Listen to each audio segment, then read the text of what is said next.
என் தம்பி எனக்கு கால் பண்ணி குடும்பத்தோட எங்க வீட்டுக்கு வாங்க, நாங்க உங்களுக்காக விருந்து வச்சிருக்கோம் அப்படின்னு சொன்னாங்க. சரி ஓகே, 2 நாள் கழிச்சு உங்க வீட்டுக்கு வரோம் அப்படின்னு நான் சொல்லியிருந்தேன். இல்ல இன்னைக்கே மதியமே வாங்க, மதிய சாப்பாடு எங்க வீட்டுல தான் அப்படின்னு சொன்னாங்க. சரி ஓகே, என் தம்பி ஆசையா கூப்பிடுறாரு, நானும் என் ஒய்ஃப் கிட்ட சொல்லி மத்த எல்லா வேலையும் தள்ளி வச்சிருங்க, நாம நம்ம தம்பியோட வீட்டுக்கு கிளம்புறோம் அப்படின்னு நான் சொன்னேன். என் தம்பியோட வீட்டுக்கு வந்த உடனே நம்ம ரெயின்சிகா பாப்பாவை தூக்கி அவங்க 2 பேரும் விளையாட ஆரம்பிச்சிட்டாங்க. இன்னைக்கு எங்களுக்காக சைவத்துல 5 வகையான சாப்பாடு அவங்க ரெடி பண்ணியிருந்தாங்க. ஓகே, சைவ சாப்பாடு செஞ்சாலும் அதுல திருப்தியா நம்ம கொடுக்கணும் அப்படின்னு சொல்லி அப்பளம், பொரியல், கூட்டு, ரசம், மோர் அப்படின்னு சொல்லி எல்லாமே ரெடி பண்ணியிருந்தாங்க. சாப்பாடு பரிமாறின உடனே நானும் நம்ம ரெயின்சிகா பாப்பா, என் ஒய்ஃப் எல்லாருமே சேர்ந்து சாப்பிட ஆரம்பிச்சிட்டோம். உண்மையிலே டேஸ்ட் வேற லெவலில் இருந்துச்சு. நம்ம ரெயின்சிகா பாப்பா ஒரு பிளேட்டுக்கு 2 பிளேட் எக்ஸ்ட்ராவே சாப்பிட்டாங்க. ஓகே, இன்னைக்கு என் தம்பியோட வீட்டுக்கு வந்து விருந்து சாப்பிட்டது எனக்கு ரொம்ப சந்தோஷமா இருந்துச்சு. அங்க கொஞ்ச நேரம் டைம் ஸ்பெண்ட் பண்ணிட்டு நம்ம ரெயின்சிகா பாப்பா கூட சேர்ந்து எல்லாரும் விளையாடிட்டு அதுக்கப்புறம் தான் நாங்க வீட்டுக்கு கிளம்பணும். நிறைய பேர் என்ன கான்டாக்ட் பண்ணி எங்க அப்பா அம்மாவோட பழைய போட்டோ என்கிட்ட இருக்கு, அதை நீங்க புது போட்டோ மாதிரி ரெடி பண்ணி தர முடியுமா அப்படின்னு சொல்லி கேட்டிருக்காங்க. பாருங்க, இப்படி பழைய போட்டோவா நமக்கு வந்த போட்டோஸ் எல்லாமே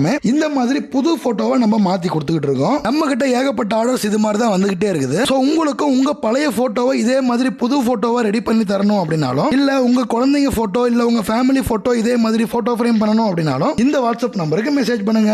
இந்த வாட்ஸ்அப் நம்பருக்கு மெசேஜ் பண்ணீங்கன்னா நீங்க அனுப்புற போட்டோவை போட்டோ ஃப்ரேமா ரெடி பண்ணி உங்க அட்ரஸ்க்கே கொரியர் போட்டுருவோம். உடனே இந்த வாட்ஸ்அப் நம்பருக்கு மெசேஜ் பண்ணுங்க, உங்க ஆர்டரை பிளேஸ் பண்ணுங்க.